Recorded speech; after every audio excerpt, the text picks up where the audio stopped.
Sir అంతా నా కర్మ సార్. అరవింద్ సార్ బాగుండాలి. అరవింద్ సార్కి ఏం కాకూడదు. ఏం కాదులే, నా నొదులు, నేను మెడిసిన్స్ తీసుకోవాలి. వదులు.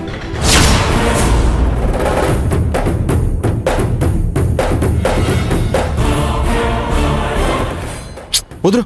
అరే భగవంతుడు అరవింద్ సార్ని చల్లగా చూస్తాడు. అరే నేను మందులకు వెళ్ళాలంటుండే. వదులు. అరే ఏంటిది? నేను మందులకు వెళ్ళాలి. అరవింద్ సార్కి ఏం కాదు బాబు, ఏం కాదు బాబు. ఏ మేస్త్రి, ఇక్కడేం చేస్తున్నావురా? బాబు గారు కనిపిస్తే మాట్లాడుతున్నాను. నేను అర్జెంటుగా మెడిసిన్ తీసుకుని రావాలి. వదలమని చెప్పండి అంకుల్. వదలు. అది నువ్వు వెళ్ళాది.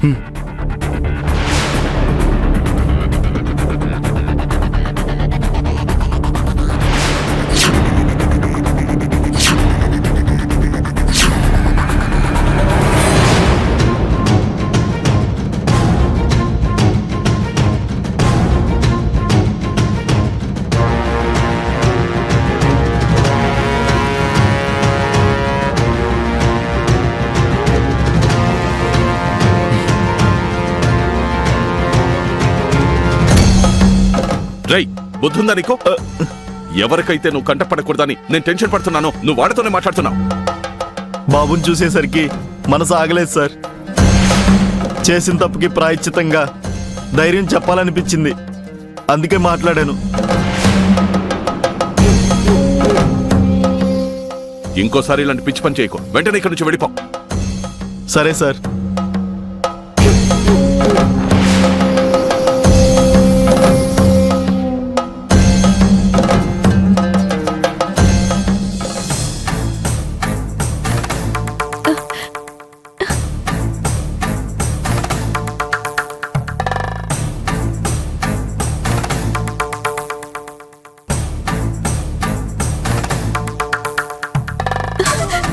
సీతమ్మా, సీతమ్మా, పెద్దన్నకి ఇప్పుడు ఎలా ఉంది? డాక్టర్ ఏం చెప్పారు సీతమ్మా? ఆపరేషన్ చేశారు కీర్తి. 24 గంటలు గడిస్తే కాని ఏం చెప్పలేమంటున్నారు.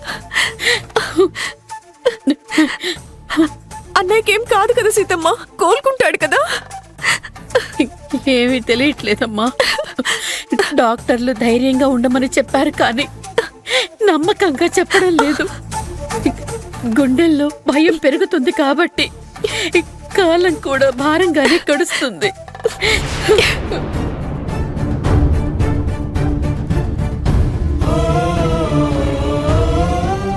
రాజశేఖర్, అరవింద్, నేను తట్టుకోలేకపోతున్నాను రా. ఆపరేషన్ సక్సెస్ అయిందని కూడా డాక్టర్లు గట్టిగా చెప్పలేకపోతున్నారు. నాకు చాలా భయంగా ఉంది. ఏం కాదు. సీత, అరవింద్ పైనుంచి పడి తలకి గాయమైందని తెలియగానే నెత్తిన పిడుగు పడ్డట్టు అనిపించింది. అప్పటినుంచి కాళ్ళు చేతులు వణుకుతూనే ఉన్నాయి. గుండె వేగంగా కొట్టుకుంటుంది. అవును వాసుకి, ఈ విషయాన్ని అస్సలు జీర్ణించుకోలేకపోతున్నాం. ఎవ్వరూ ఇంకొకరికి ధైర్యం చెప్పే పరిస్థితుల్లో లేరు. సీతమ్మా, మీరు అరవింద్ని చూసొచ్చారమ్మా? మేము వెళ్ళి చూడొచ్చా? లేదండి, ఇన్ఫెక్షన్ అని డాక్టర్ ఎవరిని అలౌ చేయడం లేదు. ఒక్కసారి కళ్ళారా అరవింద్ను చూస్తే తప్ప మనకైనా మనసు కుదుట పడదు. అవునమ్మా, మంచి వాళ్ళకే దేవుడు ఎందుకిలా చేస్తాడో. అమ్మా, మెడిసిన్స్ ఏమైనా కావాలా? నన్ను వెళ్ళి తీసుకురమ్మంటావా?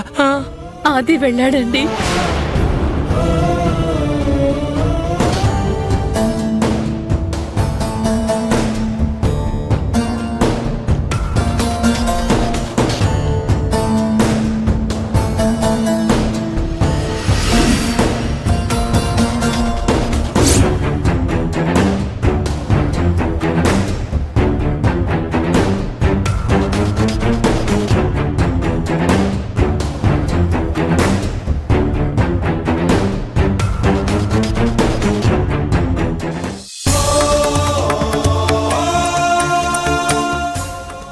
సార్ ఇంకా మెడిసిన్స్ తీసుకురాలేదా? తెచ్చానండి. ఇవ్వండి. ఇదిగోండి.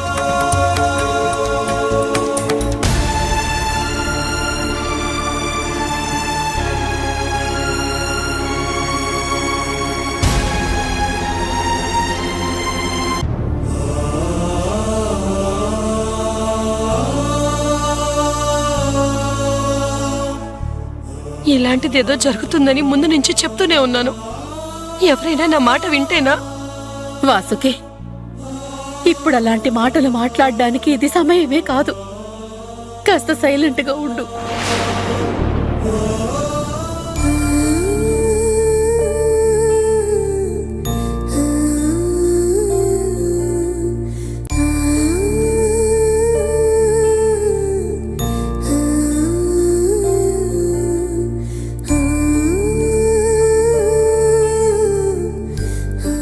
పవి, నువ్వు అలా ఉండకు పవి. నేను చూస్తుంటే నాకు భయం వేస్తుంది. డాక్టర్ 24 hours లో కండిషన్ చెప్తానన్నారుగా. గ్యారంటీగా అవుట్ ఆఫ్ డేంజర్ అనే చెప్తారు. పవి ప్లీజ్ పవి, మామూలుగా ఉండడానికి ట్రై చేయి. పవి ఏదైనా మాట్లాడు లేదా గట్టిగా ఏడు. కాస్తైనా బాధ తగ్గుతుంది పవి.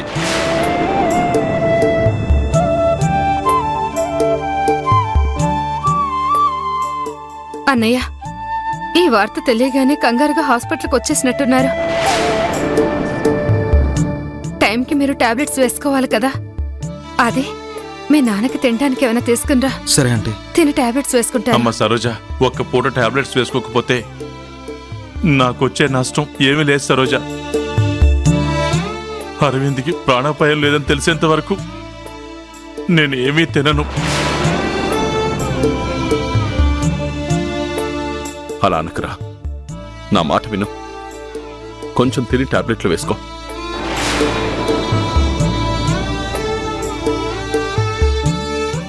వద్దురా.